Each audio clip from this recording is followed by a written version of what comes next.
Alright guys, welcome back to the channel, and I think this is probably one of the most boring videos that I ever make if you are not into what we're going to be talking about. And we're going to be talking about my performance at the 2024 Boston Marathon. But if you like data, if you like looking at analyzing races, then maybe you'll get a kick out of this video. Okay, so I ran the Boston Marathon. I have the medal right here. This is what all the hype has been about, this big Bank of America on the bottom. I mean, really, does anyone really care about this Bank of America? Look, I get it. Us as runners, we love to complain about stuff, but when it comes down to it, it's still a Boston Marathon medal, and that's pretty cool, right? Okay, let me hang this up for the duration of the video before it gets thrown in a drawer, never to see the light of day again. Okay, so for this race, the 2024 race, mind you, I do make one of these every year, I had bib number 10397. That put me in the second wave and in the third corral. And honestly, if I tell you what I struggle with, it's just, I roll my eyes at it. But this is my 9th Boston Marathon. The one I just did was my 9th Boston Marathon, and this is my second year in the second wave. And it's just a little reminder that I'm slowing down, that I'm not fast enough anymore to be in that first wave. But honestly, I think runners are getting faster, or at least the faster runners are registering and going to run the Boston Marathon. Because I think my highest number at the Boston Marathon was probably something like 3,800. I think I was in the high 3,000s one time. Guys, I really never ran that fast comparatively to what I see people doing today. But I guess when it comes down to it, I am just happy to qualify because the race is a lot of fun.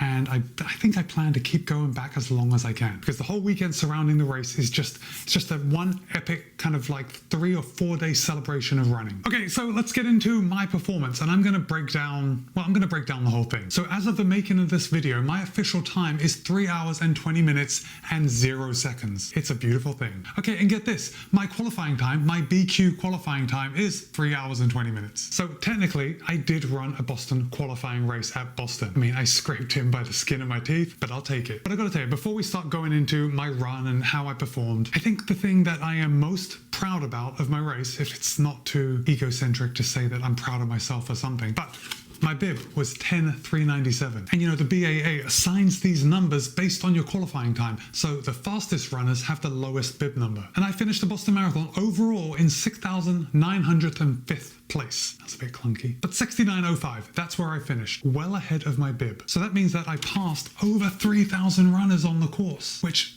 yes, I gotta say I'm very pleased with that. Okay, so if you saw my previous video where we were talking about some of the race analysis, or where we were looking at what some of the apps were saying that I was gonna run, you remember that Stride said I was gonna run around 3:15, Garmin 3:13, Chorus had me like way fast at 3:01, which was no way. But I kind of had a good feeling of where my fitness was. And just so that I would push myself for the race, I decided to make my A goal at 3:15. Now, if I'm totally honest, I think 3:15 was a stretch, and I'll explain this in just a second. Up until about mile 22, I thought I was on target for a 3:15. Well, maybe not on target, but I thought it was a possibility. Oh, and before we get into the actual data of the running, where I'm gonna show you some of the power data, some of my splits, I just want to show you the comparison of what Garmin, Stride, and Chorus say that I can run a marathon in before and after I ran the Boston Marathon. So before, Stride said that I could run a marathon in 3:15:12, and then after I ran that 3:20, Stride has increased their prediction and says that I can run a marathon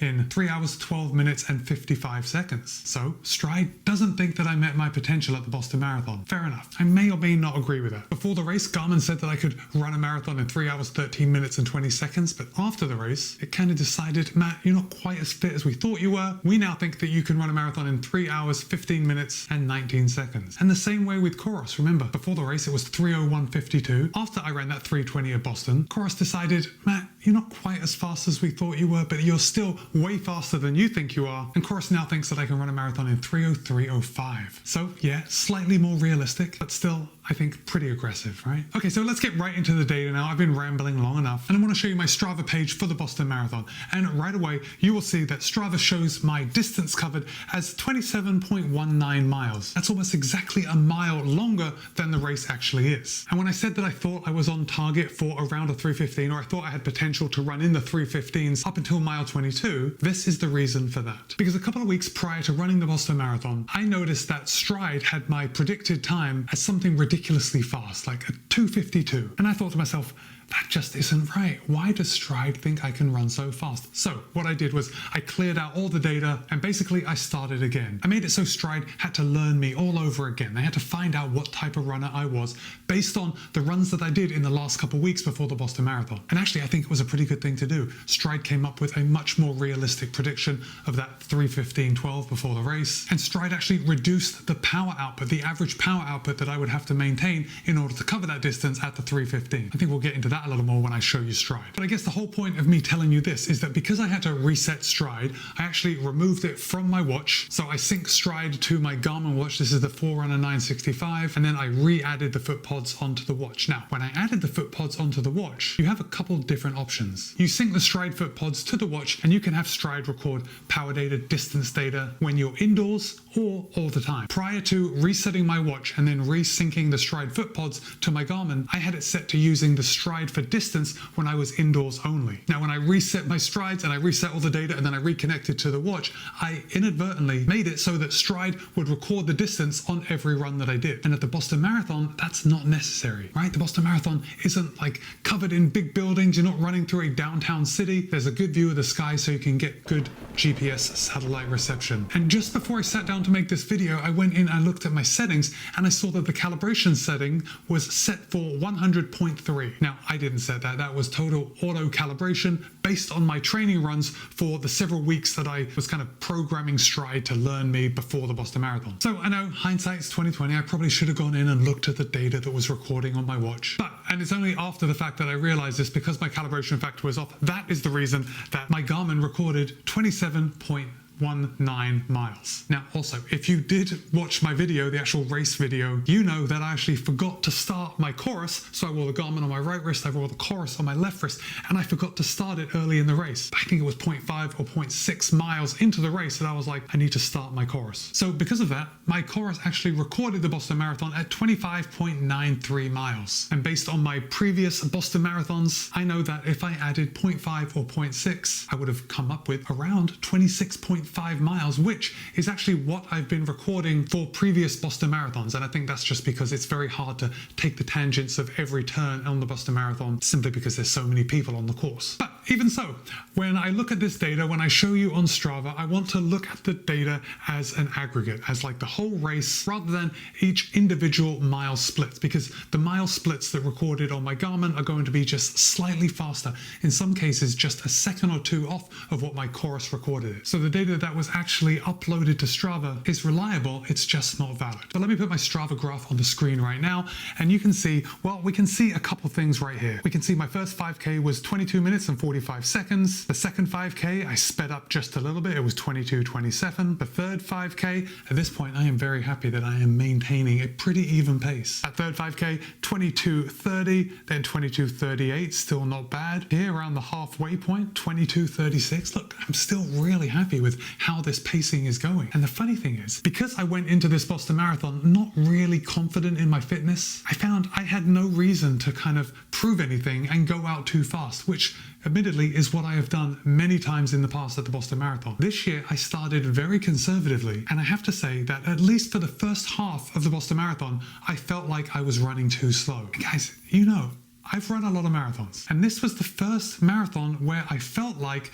this is how someone is supposed to run a marathon, right? We're supposed to take it easy in the beginning so we have that energy left for the end. And this was the first race that I really felt it. I remember last year at the 2023 Boston Marathon when it was rainy and miserable and very cold. But by the time I got to the halfway point, I was really feeling gassed. Like I knew I was going to struggle in the second half. Whereas this year, I didn't really feel that way until I actually got to the Newton Hills, and then it really became a struggle. Perhaps I handled the Newton Hills better than I might have done if I hadn't have just taken it easy in the beginning. I think I ran the first half of that race pretty well. Could I have run faster? Maybe, but then maybe it would have cost me in the end. Okay, let's come back to the Strava graph for just a second. Here you can see the Newton Hills, they start around mile 16 and then they go till about mile 21 and a half, but I think because this is off just a little bit, it shows the highest point of Heartbreak Hill right here at mile 22, and then we have a gradual descent just down to the finish. But if we look here, like I did slow slow down quite a bit. But even so, in this section right here that I'm kind of going back and forth on, it strikes me as not being horrendous, right? I don't really train in the hills. I don't do enough hill training. I know that. So I go into the Boston Marathon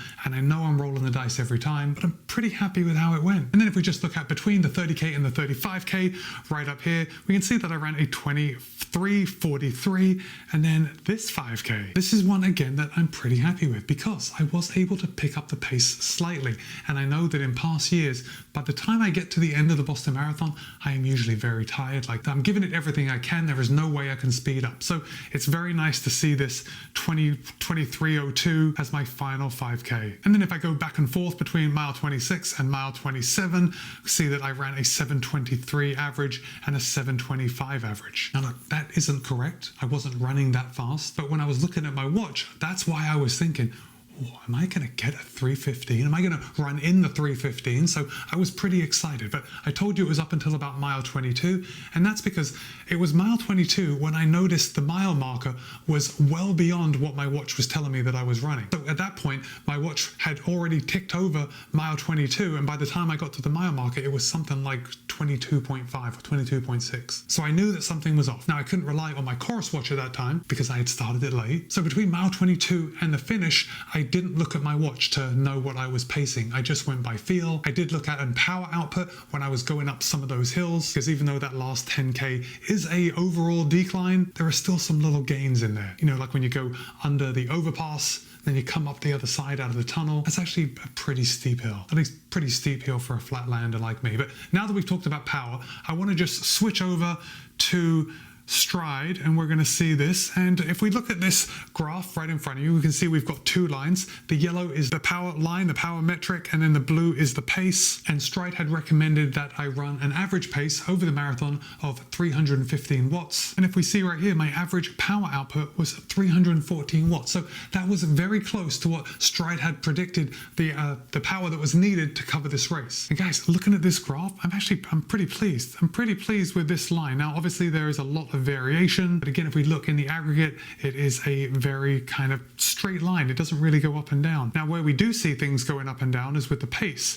Like right here, there is a big dip right here, and this hill right here, that's where the fire station is, right on the corner. You know the one. All right, coming past the fire station. That can only mean one thing. There's a big hill right in front of us. For me, it's the most miserable hill on the Boston Marathon. And then right here, we have another dip as we get to the top of Heartbreak Hill. And I gotta tell you, I was really struggling going up Heartbreak Hill this year, but struggling in a certain way. On the other hand, I wasn't blowing up. It was just difficult. But when you've run 21 miles, you know, it's to be expected, right? And then we've got the descent right here, and again, it looks like my power stayed pretty average. Oh, and another thing that I was paying attention to when I was running downhill is to try and stay in control. So I wasn't looking at my power data running downhill. I knew that I wasn't going to be able to keep it up to where it needed to be, and I didn't want to be running at a sub-7 pace. I wanted to hold back, and I think it really helped me out. Now, this was a very warm Boston Marathon. Remember last year it was freezing and raining and I was moaning when I'd finished the race and I was so cold. This year it was very warm. In fact, it was